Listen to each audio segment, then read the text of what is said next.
ஜாக்டோ ஜியோ வேலைநிறுத்த போராட்டத்திற்கு பல்வேறு தொழிற்சங்கங்கள் ஆதரவு தெரிவித்து வரும் நிலையில் இன்று தலைமைச் செயலக ஊழியர்கள் ஒருநாள் அடையாள வேலைநிறுத்த போராட்டத்தில் ஈடுபட உள்ளனர்.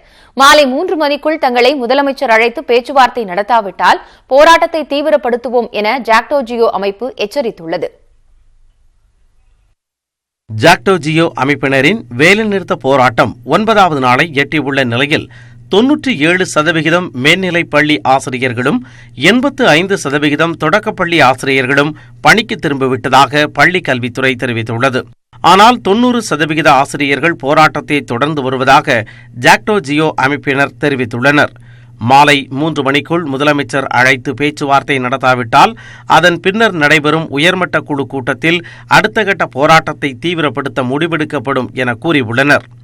எந்த விதமான அடக்குமுறைக்கும் அஞ்சாமல் எங்களுடைய உரிமைகளை மீட்கும் வரை தமிழக முதல்வர் அழைத்து பேசும் வரை எங்களுடைய போராட்டத்தை யாராலும் தடுத்து நிறுத்த முடியாது. இறுதி முடிவு என்பது 3 மணிக்கு கூடக்கூடிய உயர்மட்ட குழு இறுதி முடிவை அறிவிப்போம். ஜாக்டோ ஜியோ அமைப்பினர் போராட்டத்திற்கு ஆதரவு தெரிவிக்கும் வகையில் தலைமைச் செயலக ஊழியர்கள் இன்று ஒருநாள் அடையாள வேலைநிறுத்த போராட்டத்தில் ஈடுபடுகின்றனர். போராட்டத்தில் ஈடுபடும் ஊழியர்களுக்கு ஒப்புதல் பெறாமல் விடுப்பு எடுத்ததாக கூறி சம்பளம் பிடித்தம் செய்யப்படும் என தலைமைச் செயலர் கிரிஜா வைத்தியநாதன் எச்சரித்துள்ளார். அதையும் மீறி போராட்டம் நடைபெறும் என தலைமைச் செயலக ஊழியர் சங்கத்தினர் தெரிவித்துள்ளனர். பழைய பென்ஷன் திட்டத்தை மீண்டும் கொண்டு வராவிட்டால் ஜாக்டோ ஜியோ அமைப்பினருக்கு ஆதரவாக போக்குவரத்து மற்றும் ரயில்வே பணியாளர்களும் போராட்டத்தில் ஈடுபடுவார்கள் என அச்சங்க நிர்வாகிகள் அறிவித்துள்ளனர். எங்களுடைய சகோதரர்களை அடக்குமுறை மூலமாக அடிப்பதை எங்களால் பொறுத்து கொண்டிருக்க முடியாது. நாங்கள் கோரிக்கையை எவ்வாறு பேச வேண்டும் என்று நாங்கள் சொல்லவில்லை. நாங்கள் கேட்பதெல்லாம் அவர்களை அழைத்து பேசி சுமூகமாக தீர்க்க வேண்டும் என்று சொல்கிறோம். தீர்க்க முடியாது அடக்குமுறை ஏவுவோம் என்று அவர்கள் சொல்வார்களே, ஆனால் அதை சந்திப்பதற்கு அவரோடு சேர்ந்து நாங்கள் களத்தில் இறக்க வேண்டி வரும். ரயில்வே துறையில் இதற்கான போராட்டத்திற்கான ஒருங்கிணைக்க வாய்ப்பு இருக்கா? இந்த நிலை நீடிக்கும் போது புதிய பென்ஷன் திட்டத்தை எதிர்த்து ஒரே புள்ளியிலே அனைத்து மத்திய மாநில அரசு ஊழியர்கள் நிற்பதற்கான சூழல்கள் உருவாகி கொண்டிருக்கின்றன. அது விரைவிலே நடக்கும். போராட்டம் நடைபெறுவதற்கு முன்னரே பல்வேறு துறைகளைச் சேர்ந்த தலைமைச் செயலக ஊழியர்கள் 30 பேரை இடைநீக்கம் செய்து அரசு நடவடிக்கை எடுத்துள்ளது. அது மட்டுமன்றி தொடக்கப்பள்ளி, உயர்நிலை, மேல்நிலைப் பள்ளி ஆசிரியர்கள் இதுவரை 1500க்கும் மேற்பட்டோர் பணியிடை நீக்கம் செய்யப்பட்டுள்ளனர். அவர்கள் தண்டனை காலம் முடிந்த பிறகு ஏற்கனவே பணியாற்றிய பள்ளியில் பணியை தொடர முடியாது என்றும் தெரிவிக்கப்பட்டுள்ளது.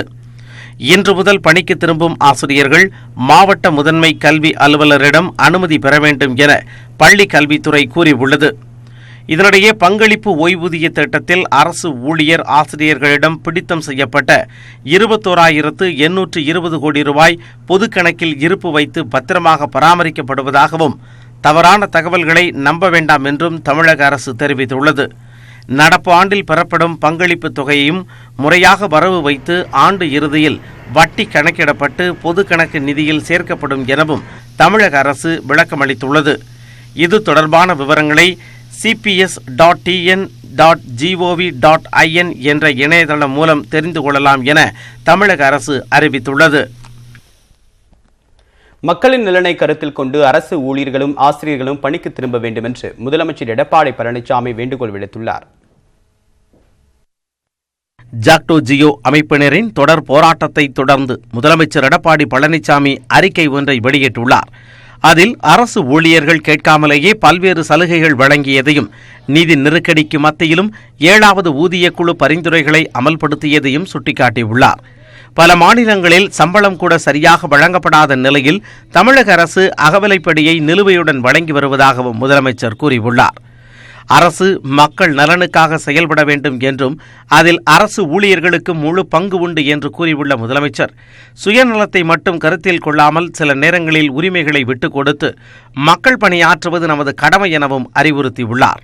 தமிழகம் தற்போது வறட்சியின் பிடியில் சிக்கியிருப்பதாக கூறியுள்ள முதலமைச்சர் பருவமழை பொய்த்து போனதால் பல மாவட்டங்களில் குடிநீர் பற்றாக்குறை பெரும் பிரச்சனையாக உருவெடுத்திருப்பதாக தெரிவித்துள்ளார். கஜா புயல் பாதிப்பிலிருந்து இன்னும் டெல்டா மக்கள் மீண்டு வரவில்லை என்று கூறியுள்ள முதலமைச்சர் வீடுகளை இழந்தவர்களுக்கு வீடு கட்டித் தருவது, விவசாயத்தை மீட்டெடுப்பது உள்ளிட்ட பல பிரச்சினைகளுக்கு நிரந்தர தீர்வு காண வேண்டும் என தமிழக அரசு எதிர்கொண்டுள்ள சவால்களை முதல்வர் பட்டியலிட்டார். பிற மாநிலங்களோடு போட்டியிட்டு தொழில் முதலீட்டை பெற்றால் தான் வேலைவாய்ப்பை உருவாக்கிட முடியும் என கூறியுள்ள முதலமைச்சர், இதுபோன்ற பொறுப்புகள் சுமையாக இருக்கின்ற பொழுது உரிமைகளை மட்டும் பேசுவது பொருத்தமாக இருக்காது என கூறியுள்ளார். இதனால் தனது அன்பான வேண்டுகோளை ஏற்று அரசு ஊழியர்கள் மற்றும் ஆசிரியர்கள் உடனடியாக பணிக்கு திரும்ப வேண்டுமென முதலமைச்சர் எடப்பாடி பழனிசாமி கேட்டுக் கொண்டுள்ளார். சுயநலத்தோடு செயல்படாதீர்கள் என முதலமைச்சர் கூறியிருப்பதற்கு ஜாக்டோ ஜியோ அமைப்பினர் கண்டனம் தெரிவித்துள்ளனர். அதே சமயம் மாணவர்கள் நலனுக்காக முதலமைச்சர் கௌரவம் பார்க்காமல் தங்களை அழைத்து பேச்சுவார்த்தை நடத்தாதது ஏன் எனவும் அவர்கள் கேள்வி எழுப்பியுள்ளனர். இந்த தமிழகத்தில் இருக்கக்கூடிய லட்சக்கணக்கான அரசு ஊழியர் ஆசிரியர்களை அவமானப்படுத்தக்கூடிய வகையில் சுயநலத்தை கைவிட்டு வேலைக்கு திரும்ப வேண்டும் என்று சொல்லி அதே இந்த ஜாக்டோஜியினுடைய மாநில ஒருங்கிணைப்பாளர் கேட்கிறோம். தமிழகத்தினுடைய முதல்வர் கௌரவம் பார்க்காமல் மக்கள் நலனுக்காக மாணவர் நலனுக்காக 3 மணிக்கு எங்களுடைய உயர்மட்ட குழு கூட்டம் கூடுவதற்கு முன்னதாக அழைத்து பேச வேண்டும் என்ற எதிர்பார்ப்பு எங்களிடம் இருக்கிறது. போராட்டத்தால் மாணவர்களின் நலன் பாதிக்கப்படாத வகையில் கடமையாற்ற தீர்மானம் நிறைவேற்றி இருப்பதாகவும் ஜாக்டோ ஜியோ அமைப்பினர் தெரிவித்துள்ளனர். கோவையில் 48 நாட்கள் நடைபெற்ற யானைகள் புத்துணர்ச்சி முகாம் இன்றுடன் முடிவடைகிறது. முகாமில் ஒவ்வொரு நாளையும் குதூகலமாக கொண்டாடிய யானைகள் பிரியா விடை பெற்று கோவில்களுக்கு திரும்புகின்றன. பூஜைகளில் கலந்து கொள்வது, பக்தர்களை ஆசீர்வாதம் செய்வது என்று நாள்தோறும் ஒரேவித பணியை செய்து வந்த கோவில் யானைகளுக்கு மேட்டுப்பாளையம் பவானி ஆற்றுப்படுகையில் இந்த ஆண்டு புத்துணர்வு முகாம் நடைபெற்றது.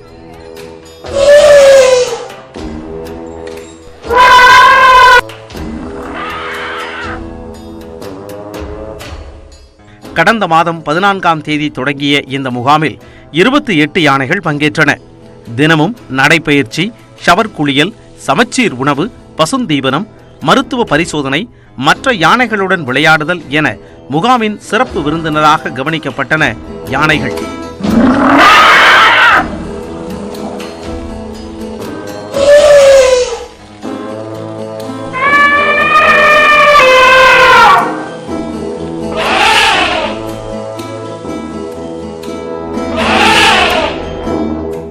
நாற்பத்தி நாட்கள் நடைபெற்ற யானைகளின் இந்த கொண்டாட்டம் இன்றுடன் முடிவுக்கு வருகிறது.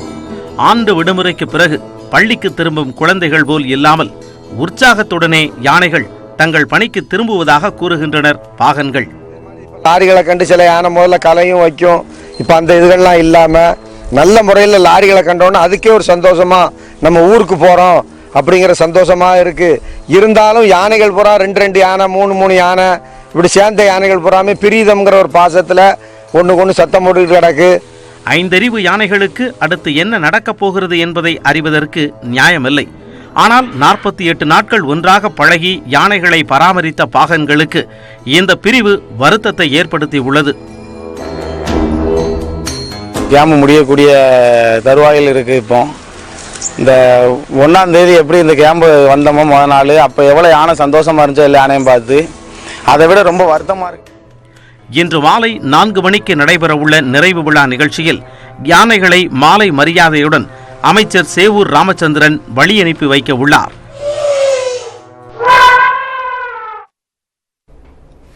பொறியியல் மாணவர்களின் வேண்டுகோளை ஏற்று அரியர் எழுத முன்பிருந்த கட்டுப்பாடுகளை அண்ணா பல்கலைக்கழகம் தளர்த்தியுள்ளது. பொறியியல் மாணவர்களின் கல்வித்திறனை மேம்படுத்தும் நோக்கில் அரியர் தேர்வு எழுதுவதில் அண்ணா பல்கலைக்கழகம் மாற்றம் கொண்டு வந்தது. 2017 புதிய தேர்வு முறைப்படி முதல் பருவத்தில் ஒரு பாடத்தில் தேர்ச்சி அடையாவிட்டால் அதனை அடுத்து வரும் பருவத்தில் எழுத முடியாது. ஓராண்டு காத்திருந்து 3வது பருவத்தில்தான் எழுத முடியும் என்ற நிலை இருந்தது. இந்த புதிய கட்டுப்பாட்டால் கல்வியாண்டிற்குள் அனைத்து பாடத் தேர்வுகளிலும் தேர்ச்சி பெற முடியாது என கூறி அண்ணா பல்கலைக்கழக மாணவர்கள் போராட்டங்களில் ஈடுபட்டனர். அதனைத் தொடர்ந்து ஒரு குழு அமைக்கப்பட்டு 2017 தேர்வு நடைமுறைகளில் மாற்றம் கொண்டுவரப்பட்டுள்ளது. இதன் மூலம் அண்ணா பல்கலைக்கழக மாணவர்கள் தோல்வியடைந்த தேர்வை அடுத்தடுத்த செமஸ்டர்களில் எழுதலாம். கட்டுப்பாடுகள் தளர்த்தப்பட்டிருப்பதால் இனி மாணவர்கள் ஒரு செமஸ்டரில் எத்தனை அரியர் வேண்டுமானாலும் எழுத முடியும். இந்த திருத்தத்திற்கு அண்ணா பல்கலைக்கழக கூட்டமைப்பு ஒப்புதல் வழங்கியதும் உடனடியாக அமலுக்கு வருகிறது. அதே நேரம் வரும் கல்வியாண்டில் புதிய கொள்கை வெளியிடப்பட உள்ளது. அதன்படி 2019-20 கல்வியாண்டில் சேரும் மாணவர்கள் இனி 1ஆம் ஆண்டு முதல் செமஸ்டரில் அரியர் இல்லாமல் இருந்தால் மட்டுமே 4வது ஆண்டில் பயில அனுமதிக்கப்படுவர்.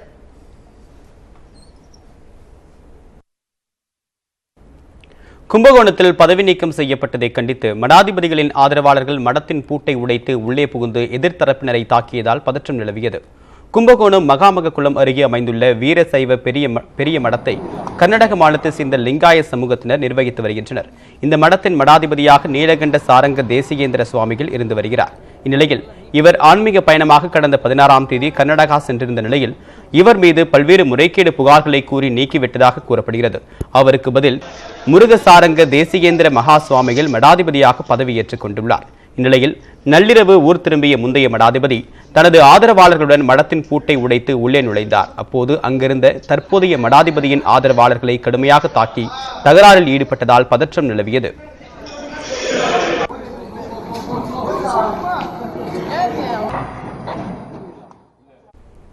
திருவண்ணாமலையில் தனியார் காப்பகத்தில் தங்கி படித்த மாணவிகளுக்கு பாலியல் தொல்லை கொடுத்ததாக உரிமையாளர் உள்ளிட்ட 2 பேரை போலீசார் கைது செய்தனர்.